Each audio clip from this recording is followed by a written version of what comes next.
Hello' everyone, আজিৰ ব্লগলৈ সকলোকে স্বাগতম জনাইছোঁ আৰু মোৰ ফালৰ পৰা শাৰদীয় দুৰ্গা পূজাৰ সকলোলৈকে শুভেচ্ছা থাকিল। মা দুৰ্গাই যাতে এই পৃথিৱীখনৰ পৰা দুখ অশান্তি আৰু কৰোণা যাতে সোনকালে আঁতৰাই নিয়ে তাৰে কামনা কৰিলোঁ আৰু আজিৰ ব্লগটো ষ্টাৰ্ট কৰিলোঁ। আজিৰ ব্লগটোত মই এগৰাকী মহিলাই দুৰ্গা পূজালৈ ওলাই যাব পৰাকৈ এটা গেটআপ লুক আৰু তাৰ লগতে এটা কৰিব পৰা চিম্পুল সুন্দৰ মেকআপ লুক দেখুৱাবলৈ চেষ্টা কৰিছোঁ। গতিকে সকলোৱে আৰম্ভণি বা শেষলৈ চাব ভিডিঅ'টো আৰু যদি ভাল লাগিছে লাইক কমেণ্ট কৰিব আৰু আপোনালোকৰ সুন্দৰ মতামত জনাব আৰু এটা সুন্দৰ লাইক কৰিব, কাৰণ আপোনালোকৰ এটা সুন্দৰ লাইক আৰু মতামতে মোক সদায় ভিডিঅ' বনাই যোৱাত আগ্ৰহ দিয়ে, উৎসাহিত কৰে আৰু অনুপ্ৰাণিত কৰে। গতিকে ব'লক আৰু আজি ভিডিঅ'টো আমি ষ্টাৰ্ট কৰোঁ। চ' যিকোনো মেকআপ কৰাৰ আগতে স্কিনখন প্ৰিপেৰেশ্যন কৰি লোৱা বা ক্লিনজিং টনিং মইশ্চাৰাইজিং কৰি লোৱাটো চবতকৈ ইম্পৰ্টেণ্ট ষ্টেপ আৰু ফাৰ্ষ্ট ষ্টেপ। চ' ফাৰ্ষ্টতে মই ফেচ ৱাছ কৰিলোঁ। ফেচ ৱাছ কৰি হৈ যোৱাৰ পাছত এতিয়া মই লৰিয়েল পেৰিছৰ ক্ৰিষ্টেল ৰিভাইটেলিভ মাইক্ৰ' এচেঞ্চটো লগাইছোঁ, যিটোৱে আমাৰ স্কিনখন 10th লেয়াৰলৈকে ডিপলি হাইড্ৰেট কৰি ৰাখে, নাৰিছমেণ্ট প্ৰভাইড কৰে আৰু মইশ্চাৰাইজ কৰে। আৰু ই আমাৰ স্কিনখনত এটা টোনাৰো কাম কৰে। যিসকলে টোনাৰ ব্যৱহাৰ কৰেতো কৰে, যিসকলে টোনাৰ ব্যৱহাৰ নকৰে নতুনকৈ ব্যৱহাৰ কৰিম বুলি ভাবিছে তেওঁলোকে এই লৰিয়েলৰ মাইক্ৰ' এচেঞ্চটো ব্যৱহাৰ কৰিব পাৰে, যিহেতু স্কিনৰ আমাৰ 10th লেয়াৰলৈকে কাম কৰি স্কিনখন আমাৰ ডিপলি হাইড্ৰেট আৰু নাৰিছমেণ্ট প্ৰভাইড কৰে। তাৰপিছত মই ছেইম একে ব্ৰেণ্ডৰে হাইলুৰনিক এচিড 1.5% চিৰামটো ব্যৱহাৰ কৰিছোঁ। চিৰামটো ব্যৱহাৰ কৰিলে আমাৰ স্কিনখন ছুপাৰ ডুপাৰ হাইড্ৰেট হৈ থাকে, আৰু যিসকলৰ ড্ৰাই স্কিন তেওঁলোকেতো চিৰাম ব্যৱহাৰ কৰিবই লাগে, আৰু যিসকলৰ নৰ্মেলটো কম্বিনেশ্যন স্কিন তেওঁলোকেও চিৰাম ব্যৱহাৰ কৰিব লাগে। যিহেতু আজিৰ মেকআপটো মোৰ অকণমান হেভি হ'ব, গতিকে মই স্কিন কেয়াৰটো প্ৰপাৰলি কৰি লোৱাটো বিচাৰিছোঁ। আৰু চিৰামটো মই ভালকৈ মাছাজ কৰি লৈছোঁ মোৰ নিজৰ ফেচত, প্ৰায় 1 পৰা 1.5 মিনিটমান সময় ধুনীয়াকৈ মাছাজ কৰি লৈছোঁ, যাতে স্কিনখন হাইড্ৰেট হৈ থাকে আৰু সুন্দৰভাৱে মইশ্চাৰাইজ হৈ থাকে। আৰু তাৰ পাছত মই এতিয়া মইশ্চাৰাইজাৰৰ কাৰণে লেকমি ইউথ ইনফিনিটিৰ স্কিন স্কাল্পটিং মইশ্চাৰাইজাৰটো ব্যৱহাৰ কৰিছোঁ, যিটোত ছান প্ৰটেক্টেড ফৰ্মুলাও এড হৈ আছে। গতিকে দিনৰ ভাগত মেকআপ কৰিলে এইটো ক্ৰীম এজ এ মইশ্চাৰাইজাৰ হিচাপে ব্যৱহাৰ কৰিলে ছানস্ক্ৰীম নলগালেও হৈ যায়, আৰু এজ এ স্কিন কেয়াৰ প্ৰডাক্টত এই ক্ৰীমটো মই এজ এ ডে ক্ৰীম হিচাপে সদায় ব্যৱহাৰ কৰোঁ। চ' মই ধুনীয়াকৈ মইশ্চাৰাইজাৰটো লগাই লৈছোঁ as a day cream with SPF, ধুনীয়াকৈ মাছাজ কৰি লৈছোঁ প্ৰায় 2 মিনিটমান সময়। আৰু স্কিন কেয়াৰ হৈ গ'ল মোৰ। এতিয়া মই লগাব লৈছোঁ কণ্টেক্ট লেন্স। কণ্টেক্ট লেন্সযোৰ মোৰ পাৱাৰ আছে, আৰু আজি মই ব্যৱহাৰ কৰা লেন্সযোৰ মই লেন্স কাৰ্টৰ পৰা কিনিছোঁ, একুৱা লেন্স ব্ৰেণ্ডৰ হয়, আৰু মই আজি ব্ৰাউন কালাৰযোৰ পিন্ধিছোঁ। আৰু এতিয়া মোৰ সম্পূৰ্ণ হৈ গৈছে, স্কিন কেয়াৰ হৈ গ'ল, মই কণ্টেক্ট লেন্স পিন্ধিলোঁ, আৰু এতিয়া দেখিছেনে মেকআপৰ বস্তুবোৰ গোটেইখিনি মই ৰেডি কৰি লৈছোঁ। আৰু এতিয়া মই মেকআপৰ ভিডিঅ'টো ষ্টাৰ্ট কৰিম, যাতে মোৰ ল'ৰাই ঢুকি নাপায়, ল'ৰাই দেখা নাপায়। তাৰ লগত কিছুমান ক্ষেত্ৰত মেইনটেইনো কৰিবলগীয়া হয়। চ' এতিয়া মেকআপৰ ক্ষেত্ৰত কৰিবলগীয়া ফাৰ্ষ্ট ষ্টেপ হৈছে প্ৰাইমাৰ। প্ৰাইমাৰ কাৰণে মই লেকমি এবছলিউটৰ ব্লাৰ পাৰফেক্ট প্ৰাইমাৰটো ব্যৱহাৰ কৰিছোঁ, য'ত আমাৰ অপেন প'ৰ্টছ আছে, য'ৰ পৰা আমাৰ বেছিকৈ ঘাম ওলায়, সেইখিনি জেগাত মই বেছ কৰিছোঁ, যেনে নাকৰ ওচৰত বা নাকৰ কাষত আৰু টি জোনটোত, তাত মোৰ বেছিকৈ ঘাম ওলায়, কাৰণ সেইখিনি জেগা ফ'কাছ কৰি মই ভালকৈ প্ৰাইমাৰটো কৰি লৈছোঁ। তাৰপাছত ফাউণ্ডেশ্যনৰ কাৰণে আজি মই কালাৰ বাৰৰ এমিনো স্কিন ৰেডিয়াণ্ট হাই কভাৰেজৰ ফাউণ্ডেশ্যনটো ব্যৱহাৰ কৰিছোঁ। যিহেতু ফেষ্টিভ মেকআপ লুক বা পাৰ্টি মেকআপ লুকত মই হাই কভাৰেজৰ ফাউণ্ডেশ্যনটো ব্যৱহাৰ কৰাই প্ৰিফাৰ কৰোঁ, যিহেতু যাতে ফেচটোত লং লাষ্টিং বা দীঘলীয়া সময়লৈকে আমাৰ বেছ মেকআপটো ভালে থাকে। চ' ফাৰ্ষ্ট ষ্টেপত মই গোটেই ফেচত ডট দি কৰি লৈছোঁ। আৰু মেকআপ কৰিলে কেতিয়াও ডিঙিত আৰু কাণত ব্যৱহাৰ নকৰিবলৈ নাপাহৰিব। ডিঙিত কাণত ফেচত যাতে আমাৰ সদায় একে কালাৰ হয়, তাৰ প্ৰতি সদায় লক্ষ্য ৰাখিব লাগে। চ' ডট দি হৈ যোৱাৰ পাছত মই এটা বিউটি ব্লেণ্ডাৰ ভিজাই পানীটো স্কুইজ কৰি লৈছোঁ, যিটো আমি ডেম্প বিউটি ব্লেণ্ডাৰ বুলি কওঁ। চ' ধুনীয়াকৈ মই ফাউণ্ডেশ্যনটো ফেচত বহাবৰ কাৰণে ডেপ কৰি ধুনীয়াকৈ মিলাবলৈ ট্ৰাই কৰিছোঁ।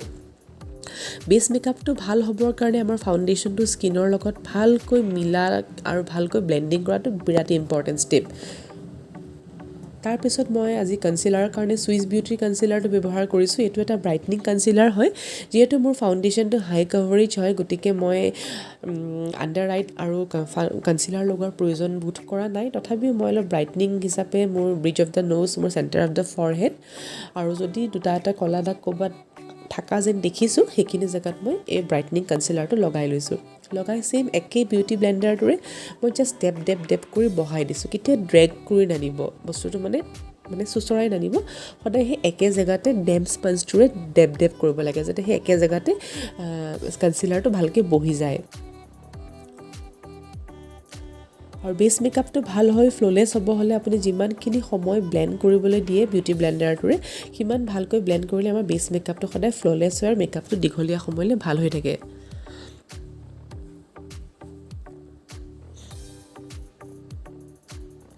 এতিয়া মই মেকৰ এটা কম্পেক্ট ব্যৱহাৰ কৰিছোঁ। কম্পেক্টটো ব্যৱহাৰ কৰি য'ত মই কনচিলাৰ লগাইছিলোঁ সেই কনচিলাৰ লগোৱা জেগাখিনি মই আগেই ছেট কৰি ল'ম যাতে কোনো ক্ৰিজ নাহে, কাৰণ কনচিলাৰ লগোৱা জেগাখিনিত চকুৰ তলত পটককৈ ক্ৰিজ আহি যোৱাৰ চান্সেছ থাকে বা ৰিংকলছ লাইন থাকিলে পটককৈ ৰিফ্লেক্ট হ'ব পাৰে। সেইকাৰণে চকুৰ তলত বা চকুৰ আশে পাশে সেইখিনি জেগা আগে কম্পেক্ট পাউডাৰ হওক, বানানা পাউডাৰ হওক বা লুজ পাউডাৰ হওক আগেই ভালকৈ ছেট কৰি ল'ব লাগে। সেইখিনি জেগা ছেট কৰাৰ পাছত মই গোটেই ফেচ, মোৰ কাণৰ পৰ্চন, ডিঙি মানে ওলাই থকা গোটেইখিনি জেগা মই ধুনীয়াকৈ মেকৰ কম্পেক্ট পাউডাৰটোৰে ছেট কৰি লৈছোঁ। আৰু এতিয়া মই আইব্ৰ'টো ডেফিনেশ্যন দিম। আইব্ৰ'টো ডিফাইন কৰিবৰ কাৰণে মই ল'ৰিয়েলৰ এখন ব্ৰ' পেলেট লৈছোঁ। ফাৰ্ষ্টতে মই স্পুলিডালেৰে মোৰ আইব্ৰ'টো অকণমান ব্ৰাছ কৰি লৈছোঁ। তাৰপিছত মই আইব্ৰ'টো য'ত মোৰ গেপ আছে, আৰু যিহেতু মই থ্ৰেডিংটো ভি শ্বেপত ৰাখিবলৈ ট্ৰাই কৰোঁ, বৰ বেছি ডাঠ নহয় বাৰু মোৰ থ্ৰেডিংটো, তথাপিও ভি শ্বেপত ৰাখিব ট্ৰাই কৰোঁ। সেই শ্বেপ মতে মই আগে ধুনীয়াকৈ বৰ্ডাৰ এটা টানি লৈছোঁ। য'ত মোৰ গেপ আছে সেইটো মই ফিল আপ কৰি পেলাই আইব্ৰ'টো এটা ধুনীয়া ডেফিনেশ্যন দিবলৈ ট্ৰাই কৰিছোঁ।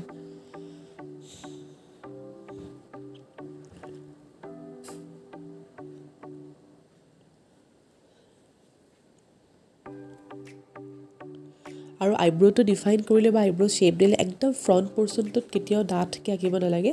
ফ্ৰণ্ট পৰ্চনটো লাইটকৈ ৰাখিব লাগে, তেতিয়া নেচাৰেল যেন দেখা যায়। মিডিল পৰ্চনৰ পৰা লাষ্ট পৰ্চনলৈকে আমাৰ আইব্ৰ'টো ভালকৈ ডিফাইন কৰিব লাগে বা শ্বেপলি ডেফিনেশ্যন দিবলৈ ট্ৰাই কৰিব লাগে।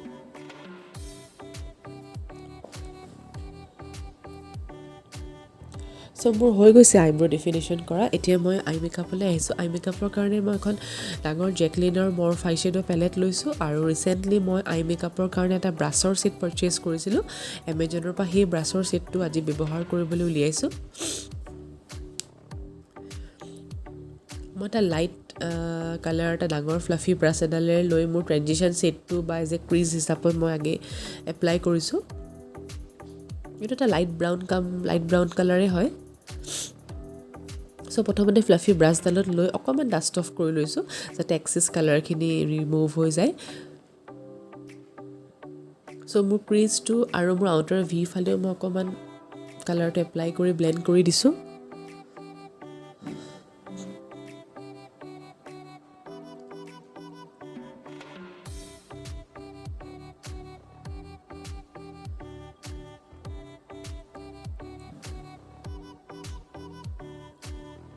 তাৰপিছত মই এডাল মিহি ব্ৰাছ লৈছোঁ। মিহি ব্ৰাছ লৈ পেলাই অকণমান তাতকৈ এটা ডাৰ্ক কালাৰৰ ৰেডিছ টাইপ এবাৰ ব্ৰাউন লৈছোঁ। সেই ব্ৰাউন কালাৰটো লৈ পেলাই মোৰ ক্ৰিজৰ পৰা অলপ তলৰ অংশত মই আকৌ ছেইম কালাৰটো লগাই ব্লেণ্ড কৰি দিছোঁ।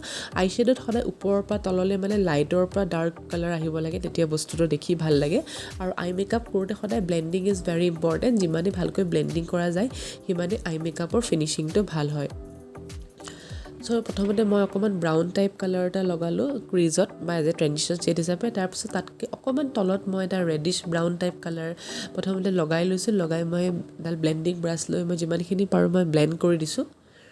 ছেম একে প্ৰচেছত মই ইটো চকুটো কৰি লৈছোঁ।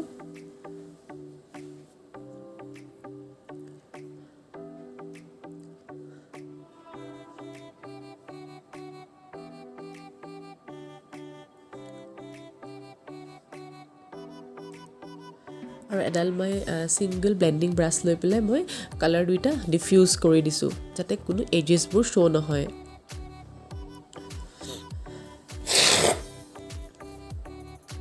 আৰু এতিয়া মই এডাল পেঞ্চিল ব্ৰাছ লৈছোঁ, মানে মিহি ব্ৰাছ এডাল লৈ সেইখন পেলেটৰ পৰাই মই ডাৰ্ক কালাৰ এটা লৈছোঁ। একচুৱেলি এইটো ব্লেকেই হয়, ডাৰ্ক বুলি নহয়, একচুৱেলি ডাৰ্ক ব্লেকেই হয়।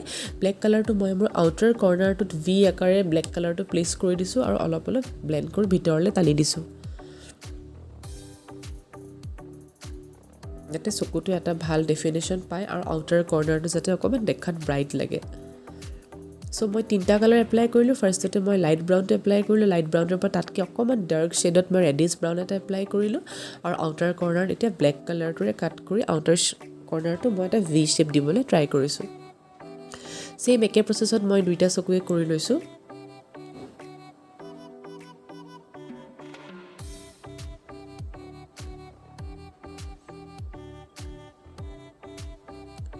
আৰু এতিয়া মই সেইখন পেলেটৰ পৰা এটা শ্বিমাৰ টাইপৰ গোল্ডেন কালাৰ এটা লৈছোঁ আৰু সেই কালাৰটো মই আঙুলিৰে মোৰ চকুৰ ইনাৰ কৰ্ণাৰৰ পৰা মিডিল আইলিডৰ মিডিল পৰ্চনলৈকে মই কালাৰটো প্লেচ কৰি দিছোঁ। এইটোৱে খুব ধুনীয়া এটা গোল্ডেন কালাৰ, যিটো লিকুইড হাইলাইটাৰ ব্যৱহাৰ নকৰিলেও হৈ যায়। এখন পেলেটত লিকুইড হাইলাইটাৰ যেনেকুৱা শ্বেড থাকে সেইটো শ্বেডো আছে, মেট কালাৰো আছে, মেটালিক কালাৰো আছে, গোটেইখিনি আছে। সেইকাৰণে মই লিকুইড আইশ্বেডো বৰ্তমানলৈকে নিকিনাকেই চলি গৈছে। চ' ইনাৰ কৰ্ণাৰৰ পৰা মিডিল পৰ্চনলৈকে মই এটা শ্বিমাৰ কালাৰ এপ্লাই কৰিছোঁ, যিটো গল্ডেন প্লাছ কপাৰ কালাৰে হ'ব। তাৰপিছত মই এডাল ব্লেণ্ডিং ব্ৰাছ লৈ মই ধুনীয়াকৈ মিলাই দিছোঁ। এতিয়া মই এডাল ফ্লেট শ্বেডৰ ব্ৰাছ লৈছোঁ। আপোনালোকে নিশ্চয় দেখিছে, সেইডাল চেপেটা হয় ব্ৰাছডাল। সেইডাল ব্ৰাছেৰে আমাৰ লোৱাৰ লেছ লাইনটো ড্ৰ কৰিবলৈ বা লোৱাৰ লেছ লাইনত আইশ্বেডো এপ্লাই কৰিবলৈ সুবিধা হয়। চ' মই লোৱাৰ লেছ লাইনতো মই যিটো ব্ৰাউন কালাৰ বা যিটো ৰেডিছ ব্ৰাউন কালাৰ মই যে ক্ৰিজত এপ্লাই কৰিছিলোঁ, সেই একে কালাৰটো মই লোৱাৰ লেছ লাইনতো ধুনীয়াকৈ ব্লেণ্ড কৰি লৈছোঁ।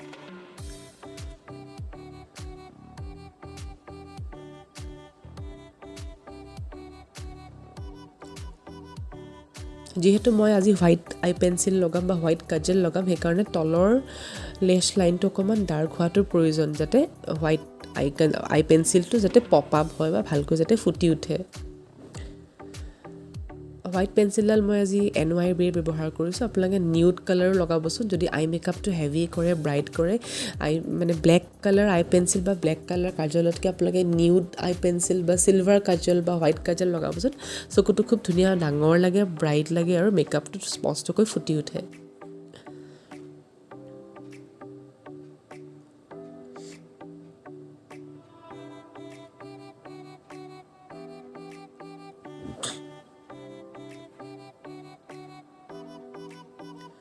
তাৰপিছত মই আকৌ সেই একে ফ্লেট শ্বেডৰ ব্ৰাছডাল দি মই লোৱাৰ লেছ লাইনটো অলপ ভালকৈ আই শ্বেডৰ কালাৰ লৈ পেলাই ভালকৈ ব্লেণ্ড কৰি দিছোঁ। চ' অলমষ্ট মোৰ হৈ গৈছে। এতিয়া মই মাস্কাৰাৰ কাৰণে লেকমি আইকনিকৰডাল মাস্কাৰা ব্যৱহাৰ কৰিছোঁ। যিহেতু মই ফলছ আইলেছেছ লগাম, সেইকাৰণে মাস্কাৰাটো মই জাষ্ট ডাবল কোটেই কৰিছোঁ। আপাৰ লেছত এবাৰ আৰু লোৱাৰ লেছত এবাৰ, মই বেছি বিশেষ ব্ৰাইটকৈ কৰা নাই।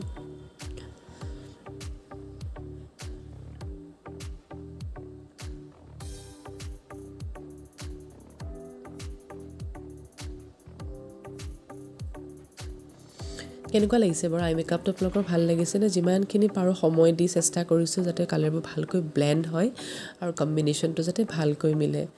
আৰু এতিয়া মই তাৰ পৰা এটা শ্বিমাৰ কালাৰ লৈ পেলাই মোৰ বেবী ফিংগাৰটোৰে মোৰ ইনাৰ কৰ্নাৰত লগাই দিছোঁ, যাতে ইনাৰ কৰ্নাৰটো হাইলাইট হয়, জিলিকি থাকে আৰু চকুটো যাতে ব্ৰাইট লাগে। চ' হৈ গৈছে মোৰ আই মেকআপ। এতিয়া মই ফেচটো ব্ৰঞ্জিং কৰিম বা কণ্ট্ৰৰিং কৰিম, যাতে ফেচটোৱে মোৰ এটা স্কাল্পটেড লুক পায়, এটা ভাল যাতে প্ৰপাৰ ডেফিনেশ্যন পায় আৰু ফেচটোৱে যাতে এটা প্ৰপাৰ ষ্ট্ৰাকচাৰ পায়। তাৰ কাৰণে মই চিক বনৰ তলত ব্ৰঞ্জাৰ এপ্লাই কৰিছোঁ আৰু মোৰ ফৰহেডত কৰিছোঁ, মোৰ ব্ৰিজ অফ দ্য ন'জৰ ছাইডৰ পৰ্চনটোত কৰিছোঁ, যাতে ন'জটো স্লিম লাগে, পাতল লাগে আৰু অলপ পইণ্টেড যেন দেখা যায়। আৰু যিসকলৰ ডাবল চিন আছে বা যিসকলৰ ফেচৰ তলৰ পৰ্চনটো ডাঙৰ, তেওঁলোকে ভালকৈ জ লাইনটোতো কৰিব লাগে কণ্ট্ৰৰিং বা ব্ৰঞ্জাৰ, যাতে জ লাইনটো ৱেল ডিফাইন হয় আৰু ডাবল চিনটো যাতে প্ৰমিনেণ্টকৈ দেখা নাযায়। আৰু মই এডাল বেলেগ ফ্লেট শ্বেডৰ ব্ৰাছ লৈ পেলাই মোৰ ন'জটো কণ্ট্ৰল কৰি লৈছোঁ।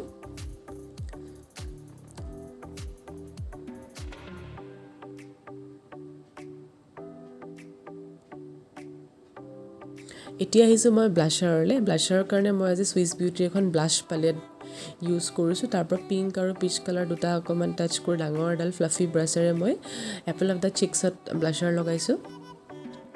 হাঁহিলে আমাৰ যিখিনি অংশ ফুলি আহে সেইখিনি অংশতে প্ৰপাৰলি ব্লাছাৰ লগায়। আৰু আজি মই চি শ্বেপত লগাবলৈ ট্ৰাই কৰিছোঁ, যাতে ফেচখন লিফটিং লাগে আৰু স্কাল্পটেড লাগে আৰু যাতে ফেচটো যাতে অকণমান দীঘল লাগে। এয়া মন কৰিছেনে আপোনালোকে? মানে ব্লাছাৰটো আপেল অফ দ্য চিক্সৰ পৰা ওপৰলৈ টানি চি শ্বেপ কৰি লগাব লাগে, তেতিয়া ফেচটো অকণমান স্কাল্পটেড বা লিফটিং দেখা যায়। তাৰপিছত middle of the forehead, bridge of the nose আৰু অলপ কিউপিড ব'টো অলপ জাষ্ট ব্লাছাৰটো টাচ কৰি দিছোঁ, যাতে এটা ফেচত নেচাৰেল পিংকিছ টোন এটা আহে। একচুৱেলি গাটো ভাল নাথাকাৰ কাৰণে আপোনালোকে ভইচটো ইমান মোৰ ভাল নুশুনিব পাৰে, তাৰ কাৰণে মই দুখিত। আশা কৰিছোঁ সুন্দৰভাৱে চাগে শুনা পাইছে আৰু সুন্দৰভাৱে যাতে বুজি পাইছে। আৰু এতিয়া হাইলাইটাৰৰ কাৰণে আহিছোঁ। হাইলাইটাৰৰ কাৰণে মই এখন মাল্টি কালাৰ থকা হাইলাইটাৰ পেলেট লৈছোঁ আৰু মই সেই মেকআপ ব্ৰাছৰ পৰা এডাল ফেন ব্ৰাছ লৈছোঁ। লৈ পেলাই মই য'ত য'ত হাইলাইট কৰিব বিচাৰোঁ, যাতে ফেচৰ যিখিনি অংশ লাইটটো পৰিলে যাতে জিলিকি উঠাটো বিচাৰোঁ, সেইখিনি জেগাত মই হাইলাইটাৰ লগাইছোঁ। যেনে মোৰ চিক ব'নত লগাইছোঁ, মোৰ ব্ৰিজ অফ দ্য ন'জত লগাইছোঁ, মোৰ চেণ্টাৰ অফ দ্য ফৰহেডত লগাইছোঁ, মোৰ কিউপিড ব'ত লগাইছোঁ, মোৰ চিন এৰিয়াত লগাইছোঁ। এইখিনি জেগাত মই হাইলাইট হোৱাটো বিচাৰোঁ আৰু ফটোখন তুলিলে বা লাইটটো পৰিলে যাতে ফেচটো সেইখিনি জেগাত শ্বাৰ্ম হয় আৰু লাইটটো যাতে ৰিফ্লেক্ট হয় বা জিলিকি উঠে।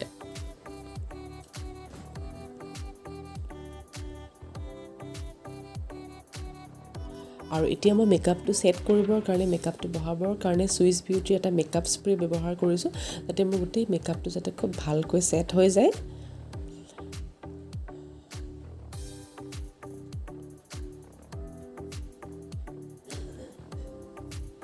আৰু এতিয়া মই পটককৈ শাড়ীখন পিন্ধি আহিলোঁ আৰু পিন্ধি মই অফ কেমেৰাই মই ফলছ আইলেছেছটো লগালোঁ। আইলেছেছটো লগোৱা মই আপোনালোকক অন কেমেৰা নেদেখালোঁ, যিহেতু মোৰ সময় লাগে, গতিকে মই অফ কেমেৰাই লগাই ল'লোঁ আৰু শাড়ীখনো মই পটকৈ পিন্ধি আহিলোঁ। শাড়ীখন মোৰ এখন চিল্ক শাড়ী হয়, এখন বেনাৰসী চিল্কৰ শাড়ী। আৰু এতিয়া লিপষ্টিকৰ কাৰণে মেকৰ মই ৰুবি ৱো লিপষ্টিকটো ব্যৱহাৰ কৰিছোঁ। একচুৱেলি আই মেকআপটো আজি হেভি হোৱাৰ কাৰণে লিপছটো নিউড ৰখাহেঁতেন বেছি ভাল লাগিলেহেঁতেন, কিন্তু যিহেতু ফেষ্টিভ মেকআপ লুক, তাতে দুৰ্গা পূজা, সেইকাৰণে ৰেড লিপষ্টিকটোৱেই ব্যৱহাৰ কৰিলোঁ বা চিলেক্ট কৰিলোঁ, যাতে বস্তুটো ব্ৰাইট লাগক, যিহেতু এইটো মহিলাসকলে কৰিব পৰা এটা মেকআপ লুক। গতিকে মই আজি মেকৰ ৰুবি ৱো লিপষ্টিকটোকে চিলেক্ট কৰিলোঁ।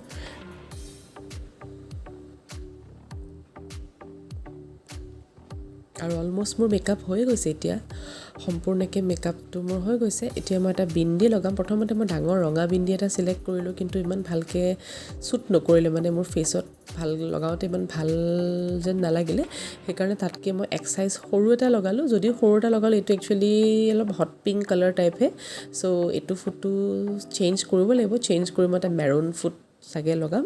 আৰু এতিয়া হেয়াৰটোৰ কাৰণে মই ছাইড পাৰ্টিং কৰিছোঁ আৰু কৰি পেলাই চুলিখিনি অকণমান ছেকশ্যনিং কৰি জাষ্ট টুইষ্ট কৰিছোঁ, কৰি মই পিন আপ কৰি লৈছোঁ।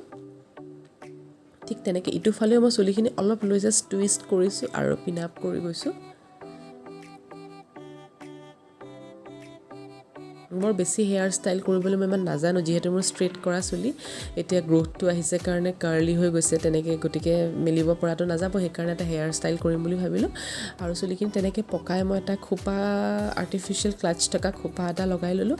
আৰু ভাবিছোঁ যিহেতু ফেষ্টিভেলত কৰা মেকআপ আৰু দুৰ্গা পূজাত কৰা মেকআপ, সেই মডেল গজৰা বান্ধিছোঁ আজি, দেখিছেনে বাৰু?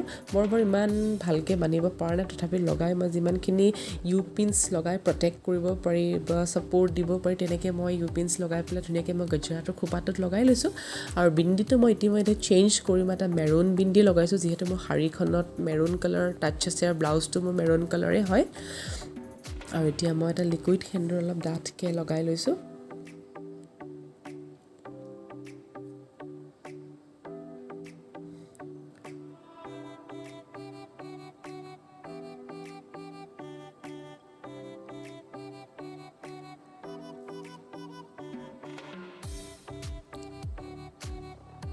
আৰু এতিয়া মই জুৱেলাৰীৰ কাৰণে এটা ষ্ট'নৰ জুৱেলাৰী ছেট পিন্ধিব উলিয়াইছোঁ।